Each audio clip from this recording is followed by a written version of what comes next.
Hello नमस्कार मित्रों, so I am here come back with very important जीव विज्ञान बोले तो बायोलॉजी के very important MCQ question practice के साथ में। और these all are question very important for every one day exams, UPPCS, upcoming BO exams जो कि अभी नोटिफिकेशन आने वाला है जून जुलाई में, आर ओ, ठीक है।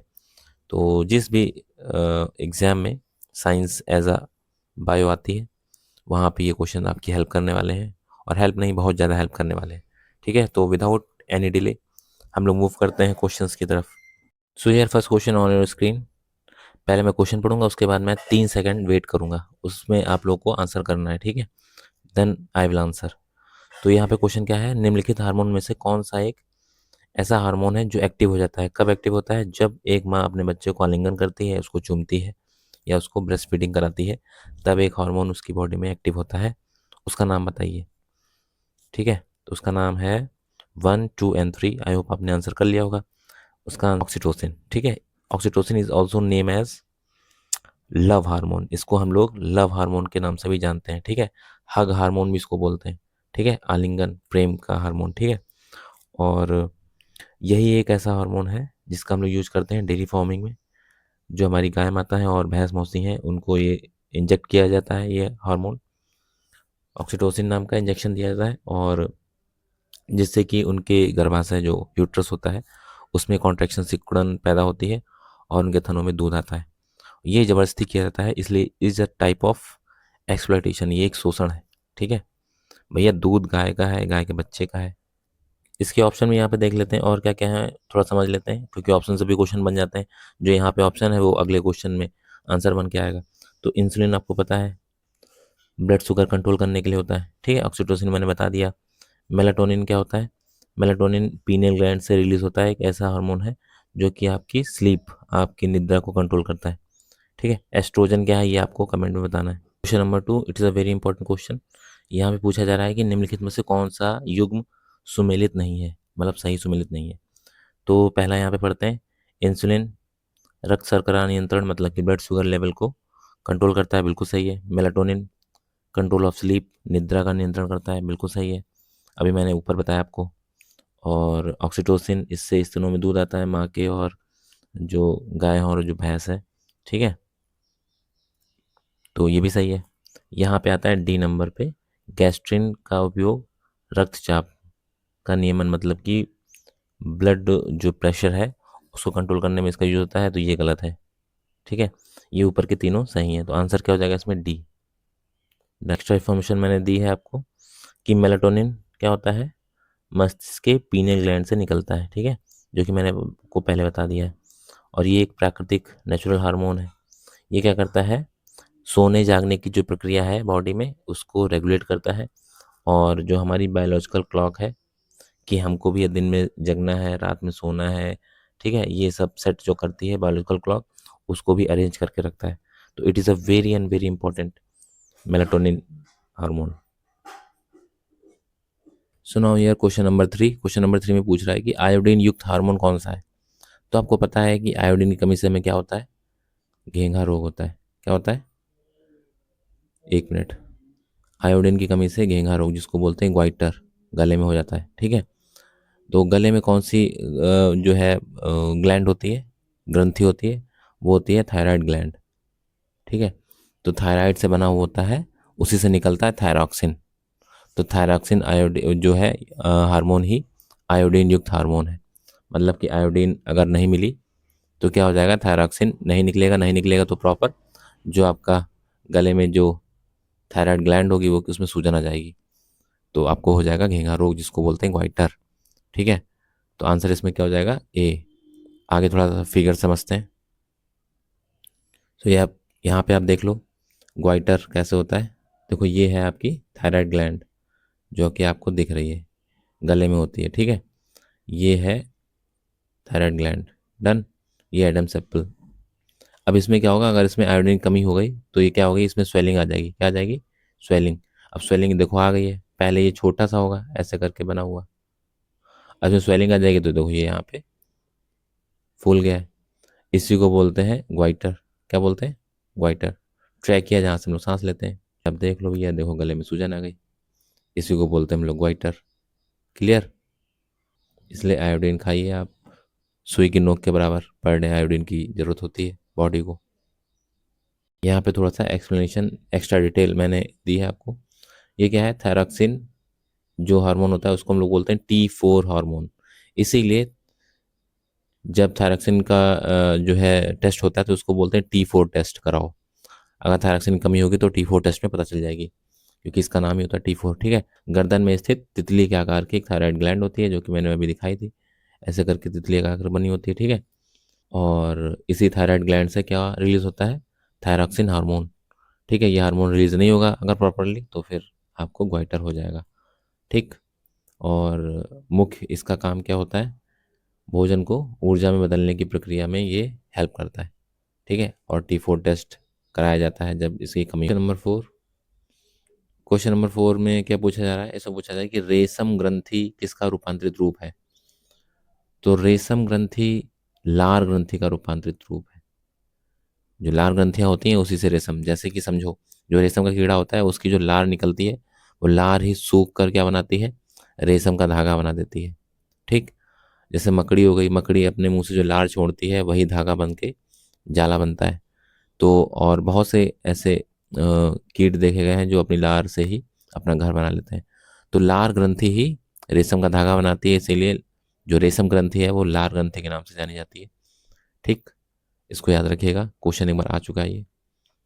आगे बढ़ते हैं, चलते हैं क्वेश्चन नंबर 5 की तरफ। क्वेश्चन नंबर 5 क्या कह रहा है, इंसुलिन क्या है। एक इंसुलिन एक हार्मोन है, बट इसके अलावा इसको क्या बोलेंगे, स्टेरॉयड है, कार्बोहाइड्रेट है, प्रोटीन है या फैट है। इंसुलिन एक प्रोटीन है। क्या है ये, प्रोटीन। ठीक। ये स्टेरॉयड नहीं है, प्रोटीन है। ये एमिनो एसिड से बनता है और पेप्टाइड हार्मोन के नाम से जाना जाता है। स्टेरॉयड जो होते हैं ये मसल ग्रोथ में हेल्प करते हैं, और ये तो आंसर इसका क्या हो जाएगा, प्रोटीन। और थोड़ा सा एक्स्ट्रा डिटेलिंग कर लेते हैं। अब ये इंसुलिन निकलता कहाँ से, ये निकलता है पैनक्रियाज से, ऐसे लंबा सा बना होता है पैनक्रियाज टाइप। ठीक है। इसमें होती हैं बीटा सेल्स, लैंगर हेल्स की द्वीपकाओं में होती हैं बीटा सेल्स। उन्हीं से क्या निकलता है, इंसुलिन निकलता है, जो हमारे ग्लूकोज को एनर्जी में कन्वर्ट करता है। ठीक। तो ये है इंसुलिन का काम। इंसुलिन कम हो गया तो फिर डायबिटीज़ बन जाएगी, क्योंकि इंसुलिन ही काम करता है, ग्लूकोज को कन्वर्ट करता है एनर्जी में। इंसुलिन नहीं होगा तो फिर ग्लूकोज कन्वर्ट नहीं होगा, वो पूरी बॉडी में दौड़ेगा फिर मीठा मीठा, और फिर डैमेज करेगा बॉडी को। इसी कंडीशन को बोलते हैं डायबिटीज़। क्लियर है? आगे चलते हैं। ये यहाँ पे आप देख सकते हो जो मैंने बताया आपको। ठीक। और एक चीज़ यहाँ पे समझो, सोमेटोट्रोपिन एक हार्मोन होता है, इसको बोलते हैं growth hormone, GH, growth hormone. ठीक है। इसको कौन रिलीज करता है, इसको रिलीज करती है मास्टर ग्लैंड, जिसको बोलते हैं पिट्यूटरी ग्लैंड, जो कि हमारे मस्तिष्क में होती है, नाक के जस्ट पीछे की तरफ अंदर। सुनाओ यार क्वेश्चन नंबर 6। क्वेश्चन नंबर 6 में क्या पूछ रहा है, निम्नलिखित में से कौन सा अंतःस्रावी ग्रंथि आकस्मिक घटनाओं से निपटने के लिए हार्मोन उत्पन्न करती है। ठीक है। तो जो आकस्मिक इमरजेंसी इवेंट्स होते हैं, जिसमें क्या होता है, लड़ो या भागो, फाइट और फ्लाइट। ठीक है। प्लस फियर, डर से या तो लड़ोगे या तो भागोगे।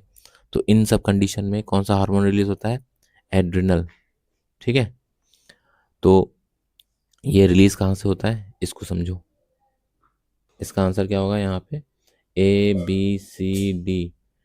तो ए में थायराइड है, बी में पैनक्रियाज है, पैनक्रियाज से इंसुलिन आता है, थायराइड से थायरॉक्सिन हार्मोन आता है, सी में है एड्रिनल मेडुला, और फिर है एड्रिनल कॉर्टेक्स। तो यहाँ पे आंसर क्या हो जाएगा, यहाँ पे आंसर होगा एड्रिनल मेडुला से। अभी यह समझाता हूँ ये क्या होता है। एड्रिनल मेडुला से एड्रेनलिन नाम के हार्मोन्स रिलीज होते हैं, जो कि जो इमरजेंसी कंडीशंस होती हैं, स्ट्रेस, तनाव, उसमें काम आते हैं, उसमें बॉडी को मैनेज करते हैं ये। आप समझो ये निकलते कहाँ से हैं? ये जो है ये है हमारी किडनी। ठीक है। किडनी के जस्ट ऊपर होती है एड्रिनल ग्लैंड, उसी के अंदर ये कैप्सूल टाइप का एक होता है। ठीक है। और उसके जो इनर कोर में जो जो डार्क वाला पार्ट है, इसको बोलते हैं एड्रिनल मेडुला। यहीं से वो हार्मोन रिलीज होते हैं एड्रिनल नाम के, जो कि आपको लड़ाई में हेल्प करते हैं या भागने में हेल्प करते हैं। और जो इसके सराउंड में जो किनारे किनारे बना हुआ है, इसको बोलते हैं एड्रिनल कॉर्टेक्स। ये जो है, इसको बोलते हैं एड्रिनल कॉर्टेक्स। बीच में एड्रिनल मेडुला और ये किनारे किनारे है एड्रिनल कॉर्टेक्स। कॉर्टेक्स जो है ये सेक्स हार्मोन्स को रिलीज करती है, जो कि बहुत इंपॉर्टेंट होते हैं बॉडी के लिए। इट प्लेज अ की रोल इन द लाइफ, जो कि आपको पता है। ठीक है, तो कॉर्टेक्स भी कम नहीं है मेडुला से। ठीक है, तो ये चीज़ आपको क्लियर हो गई होगी। कॉर्टेक्स भी किस में था, ऑप्शन में था, तो मैंने समझा दिया आपको। एड्रिनल मेडुला जो एड्रिनल ग्लैंड है उसका सबसे भीतरी हिस्सा है, और किडनी के ठीक ऊपर, किडनी के ठीक ऊपर ये देखो, ये है किडनी, और किडनी के ठीक ऊपर ये एड्रिनल ग्लैंड, इसी के अंदर ये कैप्सूल होता है। कैप्सूल का सबसे अंदर का पार्ट मेडुला और बाहर का पार्ट ये कॉर्टेक्स। मेडुला लड़ो और भागो वाला हार्मोन रिलीज करता है, और कॉर्टेक्स सेक्स हार्मोन को रिलीज करती है। Done. Question number 7। Question number 7 पूछ रहा है कि मानव शरीर में सबसे छोटी ग्रंथि कौन सी होती है। तो ये होती है भैया पिट्यूटरी ग्लैंड, मटर के दाने के बराबर होती है। आंसर हो जाएगा पिट्यूटरी ग्लैंड। देखते हैं आंसर इसमें कहाँ है, ये है लास्ट में पिट्यूटरी ग्लैंड। इसका भी फिगर हम लोग देखते हैं कहाँ पे होती है, मटर के दाने के बराबर और छोटी सी। ठीक है, तो यहाँ पे आप देख लो फिगर में, ये है अपना मस्तिष्क, ये आंखें हैं, ये नाक है, और ये पूरा मस्तिष्क बना हुआ है। नाक के जस्ट पीछे यहाँ पे आप जाओगे तो इसी पार्ट को बड़ा करके दिखाया गया है यहाँ पे। ठीक है, ये है हाइपोथैलेमस पार्ट, वेरी इंपॉर्टेंट। उसी के जस्ट नीचे ये मटर के दाने के बराबर जो है, इसी को बोलते हैं पिट्यूटरी ग्लैंड। ठीक है, pituitary gland is also known as the master gland. Body में जितने भी प्रक्रिया होती है, कोई भी हॉर्मोन्स रिलीज होना है तो उसको रेगुलेट, उसको निर्देशित कौन करता है, पिट्यूटरी ग्लैंड करती है, इसीलिए इसको बोलते हैं मास्टर ग्लैंड। और इसका ही बाप है हाइपोथैलेमस। ठीक है, हाइपोथैलेमस किसको कंट्रोल करता है, पिट्यूटरी ग्लैंड को कंट्रोल करता है। ठीक है, तो हाइपोथैलेमस को क्या बोलते हैं, मास्टर ऑफ मास्टर ग्लैंड। ठीक है, समझो एक बार, जो पिट्यूटरी ग्लैंड है ये सारे हार्मोन्स को कंट्रोल करती है, और पिट्यूटरी ग्लैंड को कौन कंट्रोल करता है, इसके ऊपर बैठा हुआ ये हाइपोथैलेमस वाला पार्ट। ठीक है, तो hypothalamus is also known as the master of the master gland. Master gland कौन है, पिट्यूटरी ग्लैंड। डन। आगे चलते हैं, अब समझ में आ गया होगा आपको। Question number 8 very and very important, बहुत बार ये पेपर में आ चुका है। इसे पूछा जा रहा है कि मानव शरीर में निम्नलिखित में से कौन सी ग्रंथि अंतःस्रावी एवं बहिःस्रावी दोनों प्रकार की है। आंसर क्या हो जाएगा, 1 2 एंड 3। आई होप आपने आंसर कर लिया होगा। आंसर यहाँ पे है अग्नाशय। एक ऐसी ग्रंथि है जो कि अंतःस्रावी भी है और बहिःस्रावी भी है, एंडोक्राइन एक्सट्रोक्राइन। ठीक है, तो इसको ऐसा बोलते क्यों है, ये दोनों काम कैसे करती है ये समझते हैं जरा। देखो, यहाँ पे अग्नाशय, इसको पैनक्रियास बोलते हैं हम लोग। पैनक्रियास दो काम करता है, एक तो पैनक्रियास से निकलता है इंसुलिन हार्मोन निकलता है, जो कि ब्लड शुगर कंट्रोल करता है।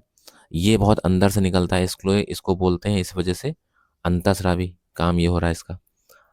और दूसरा काम क्या होता है, पैनक्रियास जूस, जिसको बोलते हैं अग्नाशयी रस, जो कि खाने को पचाने में हेल्प करता है, ये बाहर साइड से निकलता है। इसलिए दोनों काम करती है अग्नाशय ग्रंथि। इसलिए अग्नाशय को क्या बोलते हैं, एंडोक्राइन और एक्सोक्राइन, मतलब कि अंतःस्रावी और बहिःस्रावी ग्रंथि के नाम से अग्नाशय जाना जाता है। Done. Very and very important, note कर लीजिए इसको। ठीक है, चैनल को सब्सक्राइब, लाइक, सेशन को करना ना भूलें। और वेरी इंपॉर्टेंट टॉपिक की प्लेलिस्ट मैं अभी शेयर करूँगा, और इसके अदर सेशन जो मैंने पहले कर रखे हैं वो भी मैं शेयर कर दूंगा, उसको भी कंटिन्यू आप लोग देखिए, नोट्स बनाइए। चलते हैं अगले क्वेश्चन की तरफ। यहाँ पे 2 3 फैक्ट समझ लीजिए। सबसे पहला क्वेश्चन आता है कि सबसे बड़ी ग्रंथि कौन सी है बॉडी में, वो है लीवर। सबसे बड़ी ग्रंथि लीवर। सबसे छोटी ग्रंथि पिट्यूटरी ग्लैंड, जो कि मैंने अभी आपको बताई। और सबसे बड़ी अंतःस्रावी ग्रंथि वो थायराइड ग्लैंड होती है। 3 क्वेश्चन आपके हो गए। अगेन आई रिपीट दिस, सबसे बड़ी ग्रंथि लीवर, सबसे छोटी ग्रंथि पिट्यूटरी ग्रंथि। ठीक है, सबसे बड़ी अंतःस्रावी ग्रंथि थायराइड ग्रंथि। जो कि गले में होती है। 3 क्वेश्चन हो गए। ठीक है, आगे और चीज़ें समझते हैं। लीवर में ग्लाइकोजन, ये मैंने क्यों लिखा है समझो। हम लोग खाना खाते हैं, ग्लूकोज आता है। ग्लूकोज जो इंस्टेंट यूज़ होता है बॉडी में एनर्जी बनकर, उसका तो यूज़ हो जाता है। जो बचता है ग्लूकोज, उसी को ग्लाइकोजन में चेंज करके बॉडी लीवर में क्या करती है, स्टोर कर देती है। तो ग्लाइकोजन क्या होता है, स्टोर्ड फॉर्म में जो ग्लूकोज होता है उसी को बोलते हैं ग्लाइकोजन। जब जरूरत पड़ती है तो ग्लाइकोजन ही काम आता है। व्रत में, फास्टिंग में ये सब काम आता है। ठीक है, तो ये आपको समझ में आ गई ग्लूकोज और ग्लूकोजन में क्या डिफरेंस होता है। अच्छा, एक होता है कोलेजन, ये आजकल खूब चल रहा है। कोलेजन बॉडी में कम हो गया। कोलेजन होता है बॉडी में जो गोंद होता है, एक समझ लो। कोलेजन एक ऐसा लिक्विड है जो गोंद टाइप से काम करता है। बॉडी में अगर कोलेजन कम हो जाएगा तो फिर क्या बचेगा, केवल हड्डियाँ। जो त्वचा में जो झुर्री आ जाती हैं, झुर्रियाँ, रिंकल्स पड़ते हैं, ये कोलेजन की कमी की वजह से होते हैं। और 30 के बाद ये स्टार्ट हो जाता है। इसलिए बढ़िया खाना खाइए, अच्छी एक्सरसाइज करिए, विटामिन सी लीजिए। विटामिन सी कोलेजन को मेंटेन रखता है। चिकना चुपड़ा बने रहना है तो फिर कोलेजन को मेंटेन रखना है। ठीक है, ये थी छोटी छोटी मगर मोटी बातें, आपके काम आने वाली। सुना यार क्वेश्चन नंबर 9। क्वेश्चन नंबर 9 में पूछा जा रहा है कि लिपिड्स का पाचन निम्नलिखित में से किसकी उपस्थिति में होता है। तो सबसे पहले ये समझो लिपिड्स क्या होते हैं। लिपिड्स होते हैं ऑर्गेनिक मॉलिक्यूल जो कि बने होते हैं फैटी एसिड से। ठीक है, वसा अम्ल से बनते हैं ये। इनका काम होता है बॉडी में हार्मोन्स का संचालन करना। तो इनको पचाने में कौन हेल्प करता है, इनको पचाने में हेल्प करते हैं 1 और 2। ठीक है, पित्त अम्ल और लाइपेज। पेप्सिन का काम क्या होता है, पेप्सिन प्रोटीन को पचाने में हेल्प करता है, ना कि लिपिड्स को। तो आंसर क्या हो जाएगा, 1 और 2 सही। आंसर नंबर सी, 1 और 2, केवल 1 और 2 सही है। ठीक है, पेप्सिन इसमें गलत हो जाएगा। पेप्सिन प्रोटीन को पचाने में हेल्प करता है। So now your question number 10। It is the last question, last but not least, very important question. निम्नलिखित में से कौन सा विटामिन कुछ देशों में दूध में अलग से मिलाया जाता है एडिशनल फॉर्म में। क्योंकि जब उसमें से दूध से हम लोग फैट निकालते हैं, मतलब स्किमिंग उसकी करते हैं, क्रीम निकालना, फैट निकालने का काम किया जाता है, तो उस प्रक्रिया में ये वाला जो विटामिन है ये नष्ट हो जाता है। तो ऐसा कौन सा विटामिन है जो नष्ट हो जाता है, उसको बाद में मिलाया जाता है। तो आंसर देखते हैं यहाँ पे, ए बी सी डी। तो answer is here A. Vitamin A जो होता है वो फैट निकालते समय, क्रीम निकालते समय दूध में नष्ट हो जाता है, इसलिए इसको अलग से मिलाया जाता है। ठीक है, सो आई होप आपने क्वेश्चन को समझ लिया होगा, कर लिया होगा। जो भी ना समझ में आया उसको सेशन को रिपीट करके फिर से देखिए, नोट्स बनाइए, रटिए। ठीक है, एग्जाम क्रैक करिए। धन्यवाद, जय हिंद। और इंपॉर्टेंट प्लेलिस्ट मैं यहाँ पे शेयर कर दूंगा, उसको कंटिन्यू फॉलो करिए।